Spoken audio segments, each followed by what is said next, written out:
तो क्या आप भी सोचते हैं कि जिम जाने के लिए तो सोचते हैं कि कहाँ से स्टार्ट करें? तो आज मैं आपको बताऊँगा कि अगर आपको पहले जिम जाना है तो सबसे पहले क्या करना चाहिए। देखिए, अगर हमें जिम जाना है तो हमारा मकसद है अपने आप को हेल्दी रखना। कुछ लोगों का मकसद होता है कि वो अपना वेट लॉस करें और कुछ लोगों का मकसद होता है कि वो वेट गेन करें। तो एज ए डॉक्टर मैं कुछ बातें आपको बताऊंगा कि आपको क्या करना चाहिए अगर आप जिम जाने के बारे में सोच रहे हैं तो सबसे पहले अपना हेल्थ चेकअप ज़रूर करवाएं। हेल्थ चेकअप में सबसे पहले ब्लड प्रेशर, आपका बीपी सही है कि नहीं है। उसके बाद शुगर की जांच करवाएं। शुगर के जांच में क्या होगा कि आपका कहीं ग्लूकोज लेवल बॉडी में ज़्यादा तो नहीं है, कहीं कम तो नहीं है। अगर मान लीजिए अगर आपके बॉडी में ग्लूकोज लेवल कम है, यानी अगर हाइपोग्लाइसेमिक कंडीशन है, तो उस केस में क्या हो सकता है कि आप एक्सरसाइज कर रहे हैं और एक्सरसाइज करते करते अचानक आपको चक्कर आ जाए और आप गिर जाए, क्योंकि आपको एनर्जी नहीं मिल रही है। तो इसीलिए ग्लूकोज टेस्ट भी बहुत ज़रूरी है। उसके बाद से आता है आपका थायराइड का। उसमें T3 T4 TSH। थायराइड क्यों? देखिए, अक्सर देखा जाता है कि जो हाइपरथायराइडिज्म के पेशेंट होते हैं जिसका थायराइड बढ़ा होता है, तो उसमें क्या होता है कि जो पेशेंट होते हैं वो पतले दुबले होते हैं।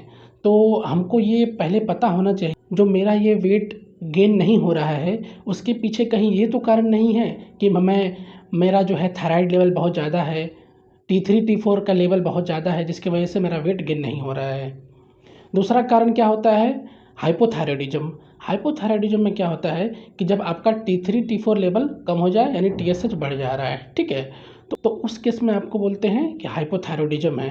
तो हाइपोथायराइडिज्म में भी क्या होता है, पेशेंट का जो होता है वेट गेन हो जाता है। तो उस केस में भी आपका वेट गेन होता है, तो पहले हमको पता होना चाहिए कि क्या हमको थायराइड से रिलेटेड कोई इशू तो नहीं है, तो इसीलिए हमको थायराइड भी करना चाहिए। उसके बाद जो चौथे नंबर पे टेस्ट आती है उसको बोलते हैं हम लोग लिपिड प्रोफाइल, जिसमें हम लोग कोलेस्ट्रॉल, जिसमें गुड कोलेस्ट्रॉल, बैड कोलेस्ट्रॉल और ट्राइग्लिसराइड का लेवल को चेक करते हैं।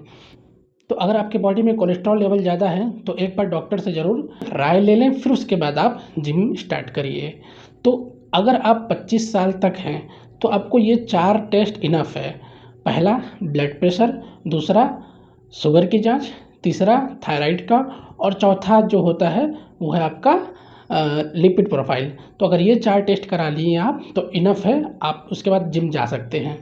अगर आप 30 साल के बाद के एज के हैं, यानी 31 32 30 के ऊपर वाले हैं, तो आपको एक बार ईसीजी भी ज़रूर करा लेना चाहिए, क्योंकि अक्सर देखा जाता है कि जो 30 के बाद जो है, आजकल तो नॉर्मली किसी भी एज में हार्ट अटैक आ जाते हैं, पर अक्सर 30 के बाद जो है ये ज़्यादा होता है। तो इसलिए हमको एक ईसीजी की भी रिपोर्ट करा लेनी चाहिए। उसके बाद इतना टेस्ट करवा के अगर हमको नॉर्मल मिल रहा है तो हम अपना एक्सरसाइज शुरू कर सकते हैं। तो अगर किसी प्रकार का इशू आ रही है इन टेस्ट रिपोर्ट में, तो पहले हमको अपने डॉक्टर से राय ज़रूर लेना चाहिए, सजेशन लेना चाहिए, उसके बाद ही जिम शुरुआत करनी चाहिए। तो एज ए डॉक्टर मैं ये आपको एडवाइज करूँगा कि ये टेस्ट ज़रूर करवाएं, ठीक है? तो ऐसे ही आप लोग अपना प्यार और सपोर्ट देते रहिए। अभी मेरा चैनल चूँकि नया है तो धीरे धीरे हम ग्रो करेंगे और धीरे धीरे आपको सारी नॉलेज देते जाएंगे जो मैंने फ़िटनेस इंडस्ट्री से सीख रहा हूँ, और धीरे धीरे जो भी मेरे पास नॉलेज है मैं सब आपको प्रोवाइड करूँगा।